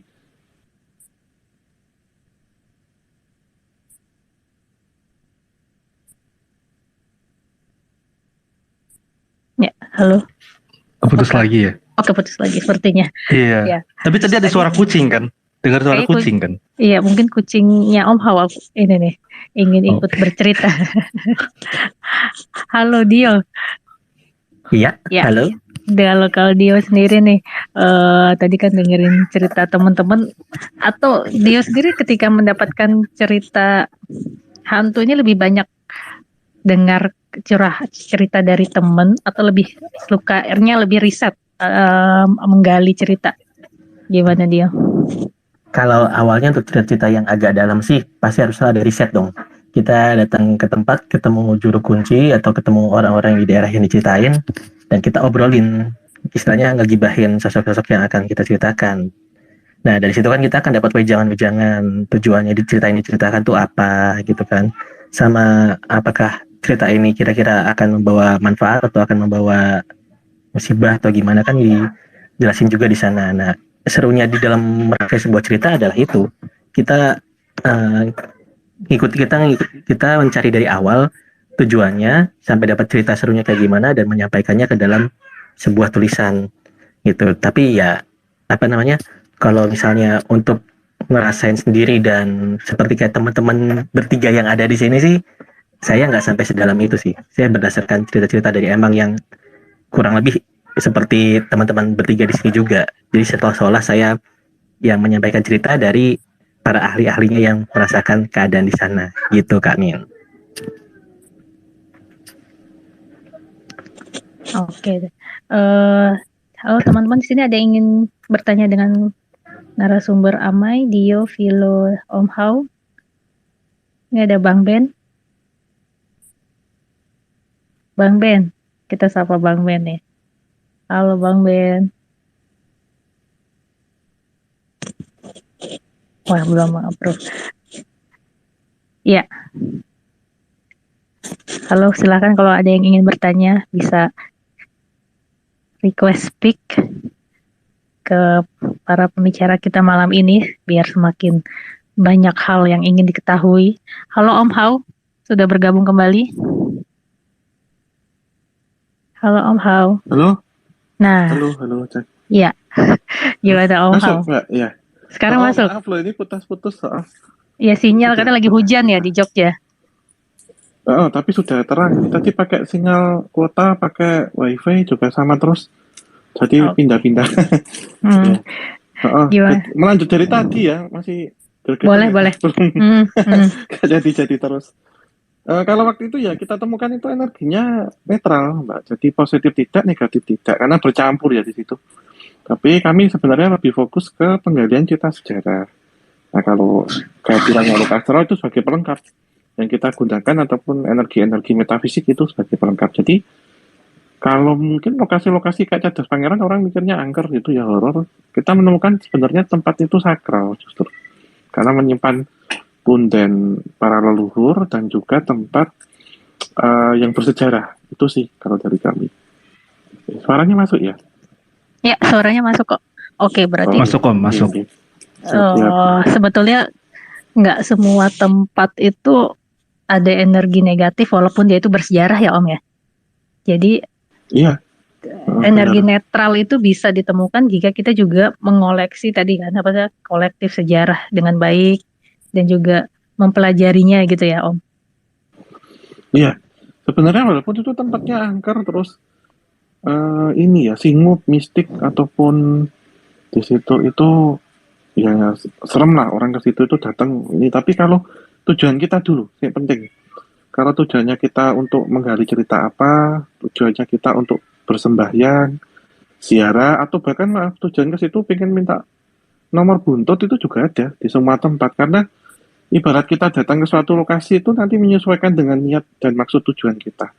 Nah, semisal kita datang ke tempat yang dianggap wingit ya atau sakral, tujuannya kita ke situ kok cari pesugihan ya, yang datang yang nyari pesugihan sosoknya. Terus misal kita ke situ tujuannya untuk sembahyangan ya, yang datang nanti sosok yang membantu kita sembahyangan. Jadi apa yang kita pikirkan tuh yang mereka hadirkan. Kalau menurut saya demikian. Kadang datang ke tempat yang ini angker banget, serem banget gitu kok. Tapi makhluk astralnya kok cakep-cakep, baik-baik ya, karena tujuan kita misal pingin ziarah, pingin napak tilas, pingin tahu sejarah atau sembahyang ya, mereka yang datang sama. Jadi kekuatan pikiran menurut saya dan niat dari hati gitu, karena ada olah rasa, olah pikir, dan juga olah batin. Itu yang akan menentukan ketika kita datang ke suatu tempat itu yang akan kita temukan apa.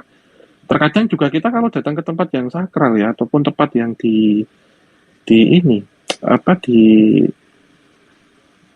jaga gitu, ataupun suatu tempat yang dikeramatkan, tujuan kita nggak baik ya, nanti penjaganya juga akan menampakkan diri yang tidak baik gitu. Seperti halnya, maaf ya, kita datang ke tempat ibadah gitu, tapi kok ke situ kita pingin mengkacau gitu, dan nanti security-nya kan marah-marah ke kita gitu. Tapi kalau kita datang ke suatu tempat, misal maaf di situ banyak preman gitu, tapi saat kita lewat kita permisi, kita sekedar lewat menghormati, nanti beliau pun juga senyum ke kita gitu. Jadi menyesuaikan tujuannya kita mau kemana gitu.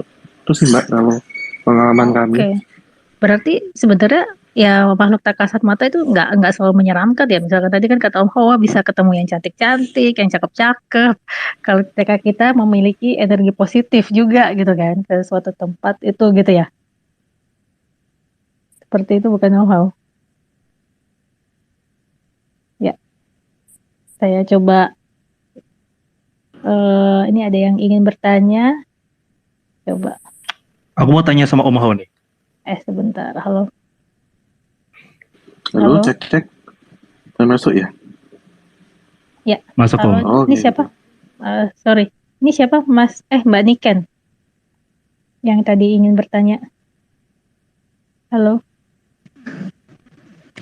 Halo. Iya, halo. Niken. Iya, tadi ingin bertanya. Aku makasih. Ya, silakan. Aduh, malu banget. Hai semua speaker, aku pengen nanya ini sih. Aku sama adikku itu nggak ngerti deh bisa dibilang sensi atau enggak. Aku sih nggak bisa lihat. Kalau adikku sempat beberapa kali lihat dan dia gampang banget ketempelan.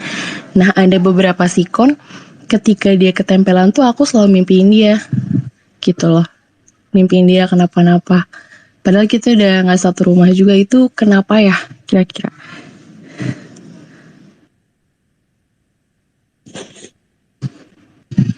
Oke. Ini masalah ketempelan mungkin ini apa ini jago nih. Mai mungkin bisa mencoba menjawab Mbak Niken.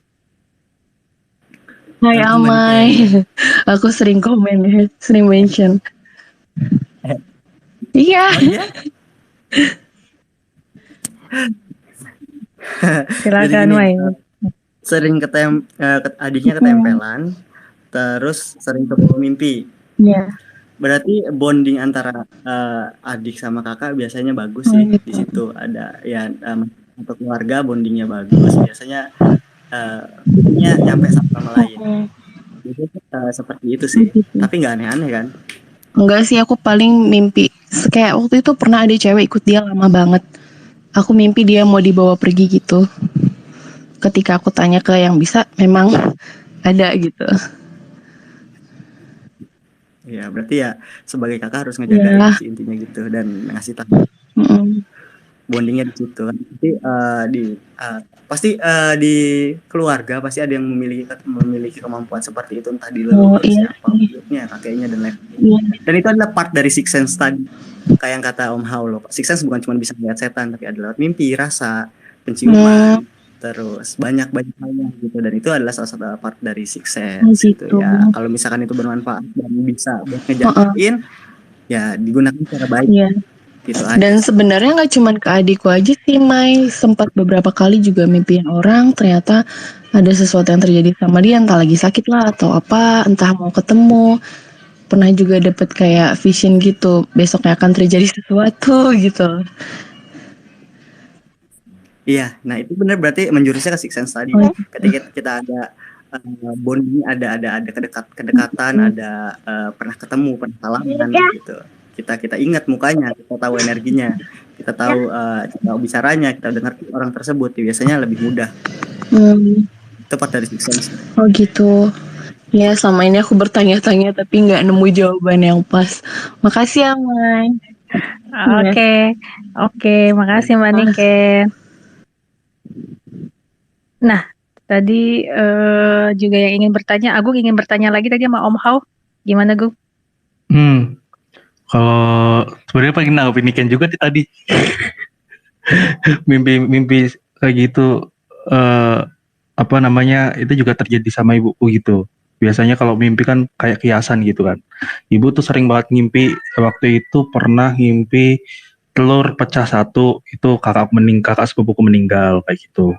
Terus juga pernah mimpi dikasih kunci sama orang tua berambut putih, itu di situ kita diterima di rumah yang angker, yang dikenal di wilayah itu tuh angker itu.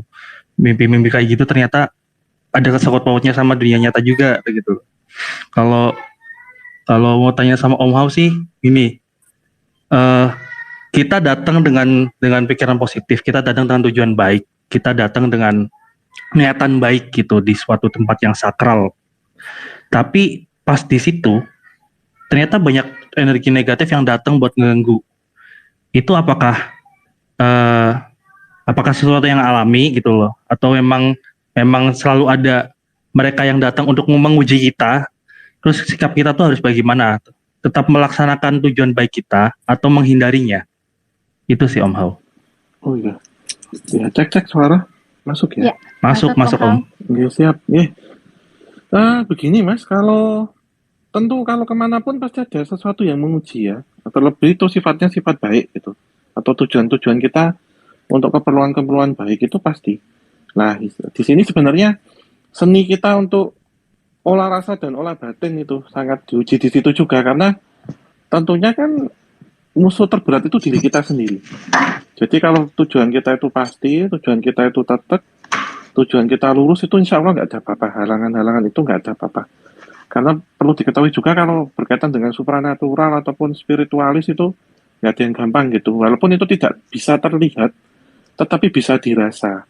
Nah, dari sifat olah rasa ini tentunya akan menentukan kalau kita mau disesatkan, kita mau diganggu, kita mau diuji.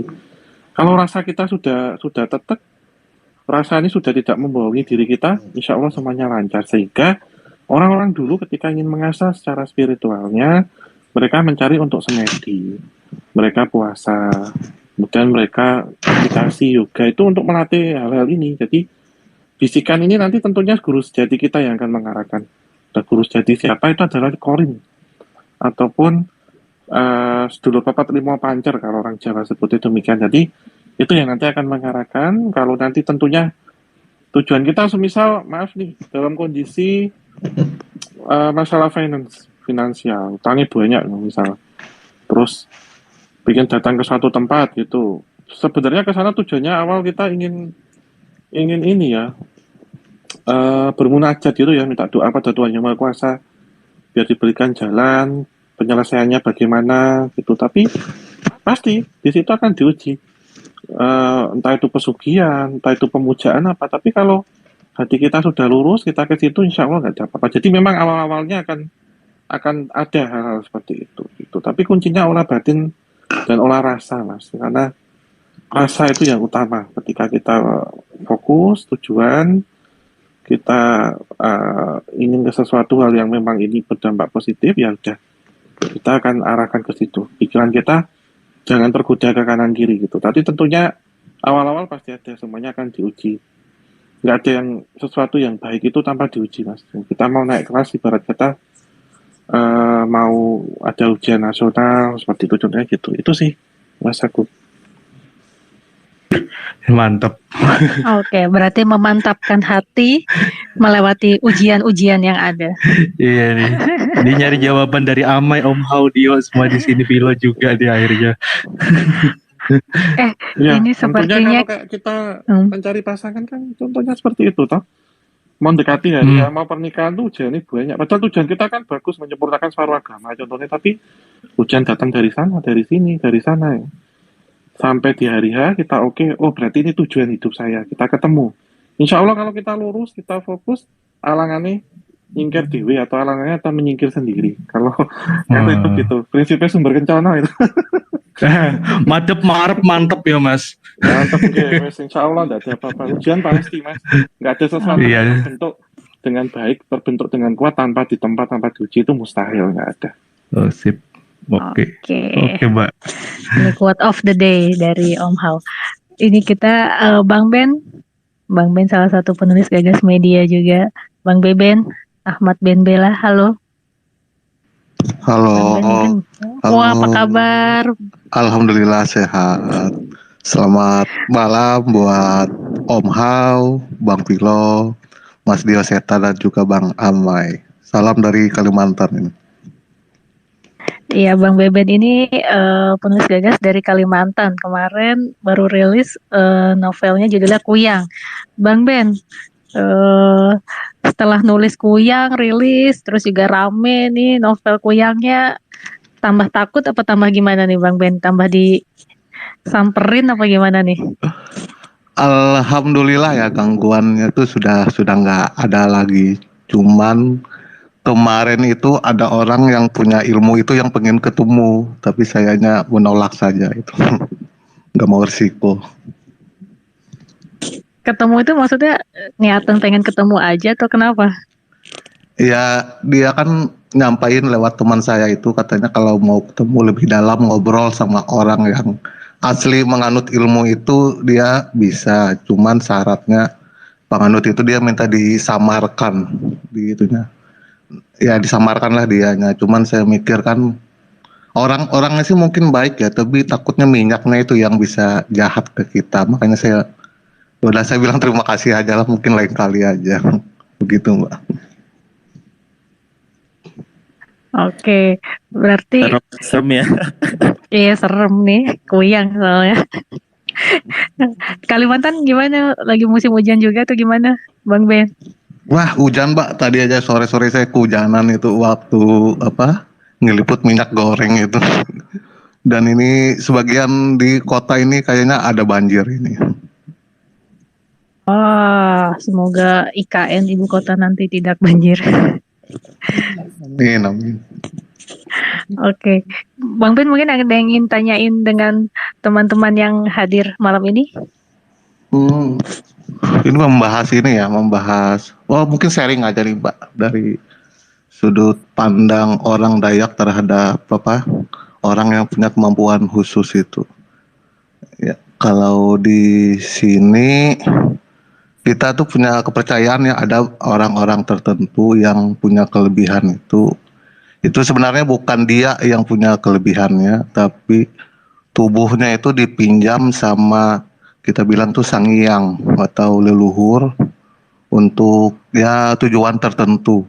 Biasanya orang itu kalau di perkampungan dia akan dijadikan sebagai untuk penyembuh atau penghubung dengan arwah-arwah leluhur ketika upacara-upacara tertentu. Jadi ya kayak gitulah dari sudut pandang orang Dayak gitu. Begitu Mbak. Ya lebih ke ya leluhur ya, mempercayainya itu adalah leluhur ya. Iya betul, itu tubuhnya dipinjam, dipakai leluhur untuk kepentingan masyarakat yang ada di kampung itulah. Ya walaupun ada yang bisa dipelajari ya, untuk dipelajari pun harus melakukan syarat-syarat tertentu, lelaku tertentu, sehingga nanti leluhur itu berkenan memakai tubuhnya untuk kepentingan tertentu lah.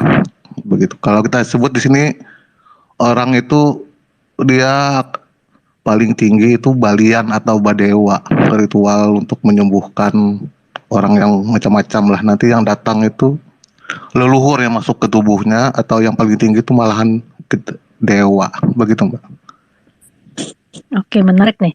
Mungkin Om Hao juga bisa menambahkan, sebenarnya kan kalau Om Hao juga ada cerita ini ya Om Hao, maksudnya bahwa leluhur ya juga di budaya Jawa juga ada ya, bahwa dia itu juga masih menemani ya, mereka leluhur ini menemani para turunannya ya, garisnya. Gimana Om Hao? Ya, sama, saya setuju ya. Maksudnya dalam pola pandang budaya Jawa itu pun sama. Jadi di sini ada yang memilih dan dipilih, itu berbeda. Kalau memilih tentunya belajar mulai dari awal gitu. Terus kemudian ada laku-laku tertentu yang harus dijalankan. Namun kalau dipilih itu orang Jawa bilangnya manut. Kowe manut wae ngger gitu. Sesuatu yang sering saya dengar itu dalam artian kamu itu ikut saja nak gitu atau anak lanang gitu kalau di Jawa. Jadi tidak bisa memilih ataupun kemudian memutuskan ini mau bagaimana, tapi ngikut. Jadi butuh uang manut atau ngikut orang yang manut, yang nurut dengan ini semua. Karena tentunya ketika kita dipilih itu tidak serta-merta terus senang atau mudah, tidak Mbak. Tapi seperti halnya kita mendapatkan beasiswa ya.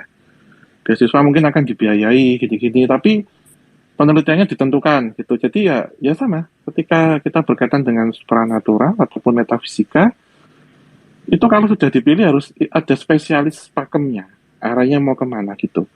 Dan tentunya kami misalkan bisa suatu hal itu tergantung nanti leluhur yang mendampingi ini pun memiliki bidang spesialis yang berbeda-beda. Jadi tidak bisa digeneralisir. Semisal kemudian saya menekuni di bidang ini, berarti amanah saya adalah di bidang sejarah dan budaya gitu. Walaupun tahu misalkan tentang dasar-dasar santet, penyembuhan santet itu mungkin tahu, tapi lebih difokuskan. Jadi seperti dokter spesialis ya. Ibarat kata kita sakit saluran pernafasan ini, tapi kok kita misalnya ke dokter saraf ya nggak bisa gitu. Ya pikirnya itu kan dokter umum dulunya gitu, tapi kita ambil spesialisnya di sini karena tentunya bulu-bulu yang ada di samping-samping kita itu akan mengarahkannya ke tujuan yang mana dulu. Dan kita juga harus berbangga ya ketika kita lahir di Nusantara ini. Jadi dari kesemuanya, bahwasanya leluhur kita itu dulu orang-orang yang waskito, orang-orang yang memiliki sesuatu hal yang anugerah, kelebihan itu. Jadi beliau-beliau dulu yang menekunkan seperti lelaku, kemudian semedi, kemudian memiliki satu ilmu-ilmu seperti kanuragan atau kewaskitoan. Setelah beliau tidak ada, tentunya energi dan memori-memori kolektif itu yang terikat ataupun yang tersimpan di dalam rantai DNA itu akan menurun ke kita pada hari ini.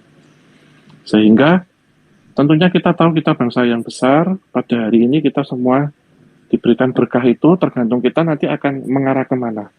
Dan tentunya keluar akan memilih ya, berat kata akan banyak keturunan-keturunannya itu tentunya akan banyak. Tetapi yang nurut, yang manut itu yang akan dipilih. Yang raganya pas, frekuensinya pas, itu yang akan diteruskan dengan cara berbeda-beda. Jadi ditempuh dengan cara yang berbeda-beda. Itu sih kalau saya dengan Bang Ben sama, dari sudut pandang baik dari tanah Borneo ataupun tanah Jawa itu sama seperti itu.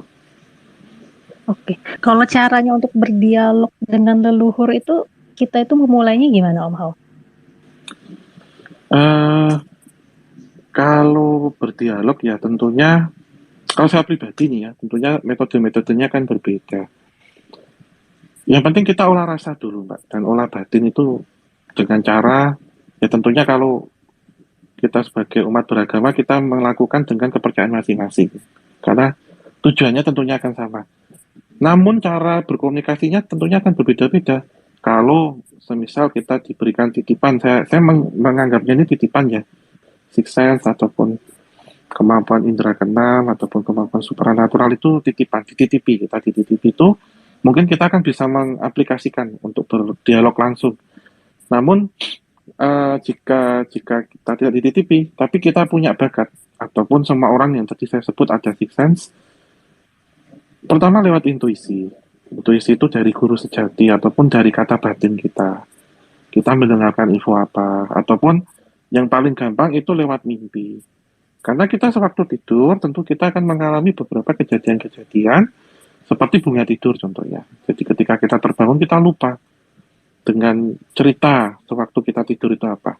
Namun kalau kita masih ingat, kronologinya juga masih ingat, bahkan kejadian-kejadiannya kita masih ingat, berarti masuk ke dalam perjalanan spiritual. Sehingga kadang generalnya kita mikirnya, wah saya tidur ketemu sama kakek buyut saya yang sudah meninggal. gampangannya demikian. Tetapi sebenarnya yang masuk itu adalah memori, kolektif memori ataupun yang berasal dari korin seseorang yang sudah wafat. Karena tentunya kalau orang sudah meninggal itu walau alam, kita tidak tahu sukma, ruh atau nyawanya itu kemana. Tetapi yang masih tertinggal adalah residualnya. Salah satunya yang terekam di sedulur rapat Limpo Pancer atau saudara Korin, di mana saudara Korin itu ketika beliau berasal dari Ari-Ari contohnya, Adi Ari-Ari itu yang tetap masih ada. Nah ini yang mencoba untuk berkomunikasi. Atau kita setiap malam Jumat kita mendoakan, mengirimkan doa,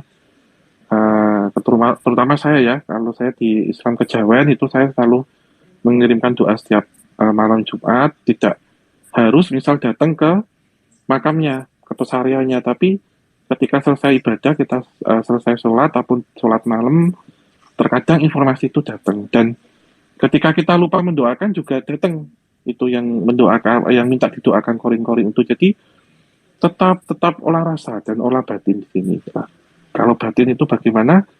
Tentunya setiap orang beda-beda dalam menerjemahkan dan merasakan itu. Itu Mbak kalau dari saya. Oke, menarik nih. Berarti olah rasa dan mendoakan dengan mendoakan para leluhur lah. Oke, Ya. ini juga Oh ya, ini sedikit Mbak. Mungkin ada oke, pertanyaan silakan. loh. Lah kalau yang datang jinnya nyamar gimana Om? Nah ini juga menjadi satu pertanyaan. Jadi rasa ya. Keluar kata kalau pikiran, konsentrasi, kemudian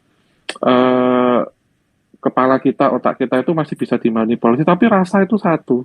Dia nggak akan pernah bohong dalam menentukan sesuatu hal. Jadi kayak kecap kan, rasa nggak pernah bohong gitu. Jadi ketika kita rasa kita yang berbicara tahu ini benar atau tidaknya itu tahu. Karena seperti halnya mungkin kita merasakan makanan itu kalau kita lihat ini manis apa ini asin ataupun pahit itu ketika kita merasakan benar-benar. Tapi semisal di depan kita lihat ada 3 gelas warnanya merah semuanya dengan tekstur yang sama, tapi kita tidak bisa merasakan itu ketika tidak dirasakan dengan lidah kita contohnya. Hanya lewat mata, karena mata kan manipulatif ya. Misalnya ilusi optik lah yang kita dapatkan itu ilusi optik di situ. Tapi saat kita rasakan, kok ini tak pikir rasanya manis kok pahit gitu. Ternyata campuran apa gitu. Nah, seperti itulah Mbak, analoginya itu seperti itu. Jadi pandangan atau mata ataupun pikiran itu masih bisa dimanipulasi, tapi rasa nggak akan pernah bohong gitu. Yes. Ini quote Om Hao banget nih, kemarin juga di Tonight Show ya.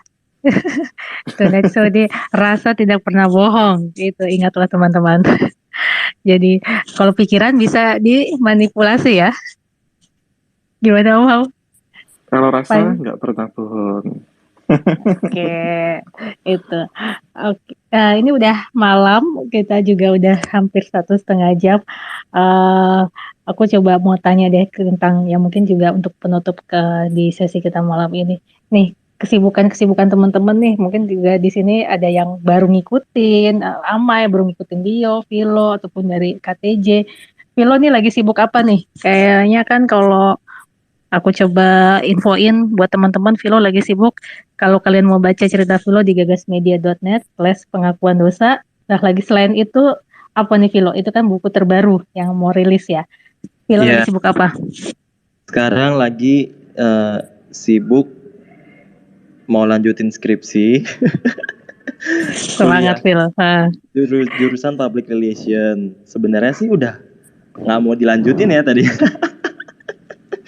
Tapi karena punya goals baru atau tujuan baru, karena pengen jadi psikolog, dan sayang, maksudnya nilainya bisa ditransfer, jadi mau dilulusin supaya nggak perlu ngambil full mata kuliah dari awal gitu.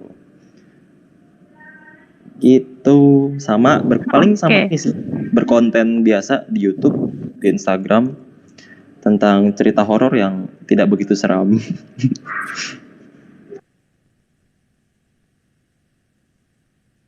Tadi Vilo lagi sibuk kuliah, mau lulus, dan juga Vilo juga masih ini ya, sibuknya juga dengan tarot ya, dengan Vilo Sofi Tarot. Itu masih aktif kan ya? Masih aktif, sudah berjalan 7 tahun, dan ya itu sih Kak.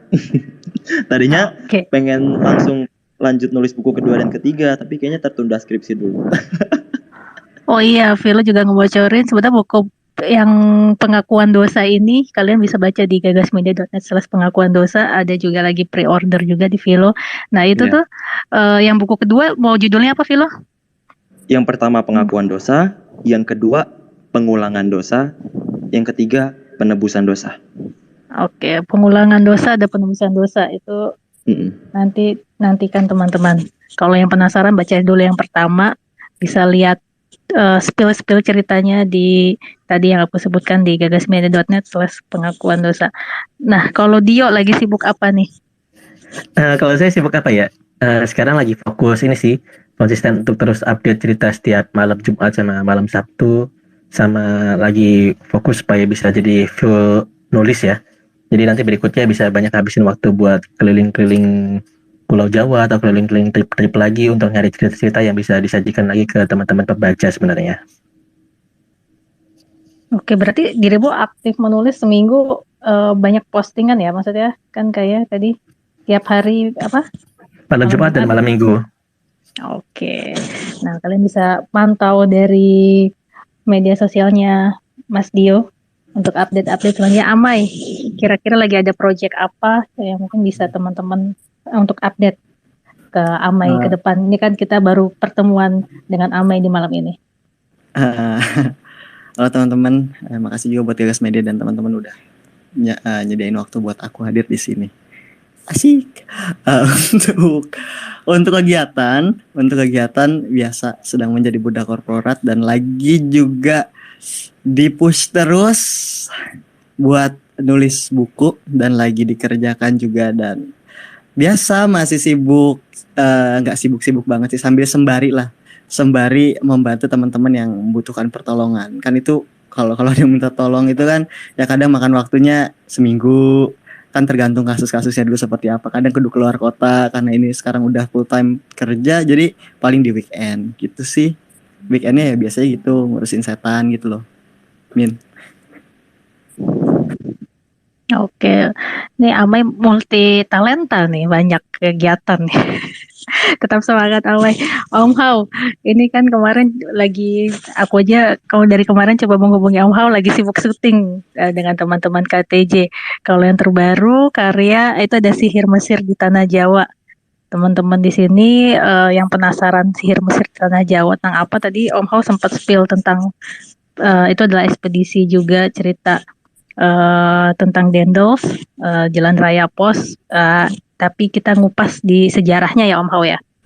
Nah, Iya. Om Hao, Iya, kira-kira bisa untuk menceritakan ke teman-teman selain sibuk dengan syuting KTJ, ada kesibukan lainnya. Lagi S2 ya Om Hao?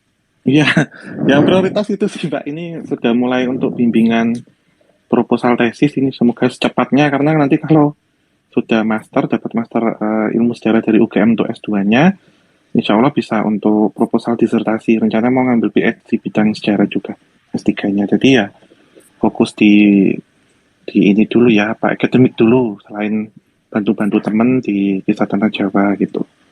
Jadi biar tetap sejarahnya lebih tajam lagi ataupun lebih banyak untuk yang dikulik gitu. Karena ketika kita mempelajari ilmu sejarah itu kita asik dengan dunia masa lampau gitu, yang kita lihat dari arsip-arsip ataupun peninggalannya gitu. Kalau sekarang ya fokus sih Mbak, saya dari Senin sampai Jumat itu kalau pagi sampai sore kuliah, terus malamnya bantu-bantu teman di Kisah Tanah Jawa kayak penelusuran atau kita mendatangi situs-situs ataupun kita syuting di gerbang antar dimensi. Selain bantu teman juga kalau pas untuk riset penulisan buku berikutnya. Gitu Mbak kalau dari saya. Oke, menarik sekali. Semoga lancar akademiknya dan juga teman-teman para konten kreator malam ini. Terima kasih atas waktunya, Vilo, Dio, Amai, dan Om Hao. Ini ada juga yang bergabung, Bang Beben, ada Agung. Terima kasih. Nanti kita ngobrol-ngobrol lagi di lain kesempatan. Bagi teman-teman yang penasaran buku karya terbaru dari Kisah Tanah Jawa, bisa cek di gagasmedia.net/. Sihir Mesir di Tanah Jawa, itu juga ada cuplikan isinya, silahkan dibaca. Tadi juga karya terbaru Vilo, Pengakuan Dosa, bisa cek atau cek di link yang di Twitter Gagas, di Linktree, banyak pilihan karya-karya terbaru Gagas Media. Sekian dari saya, Resita yang meng-host malam ini. Pamit undur diri dulu. Terima kasih teman-teman.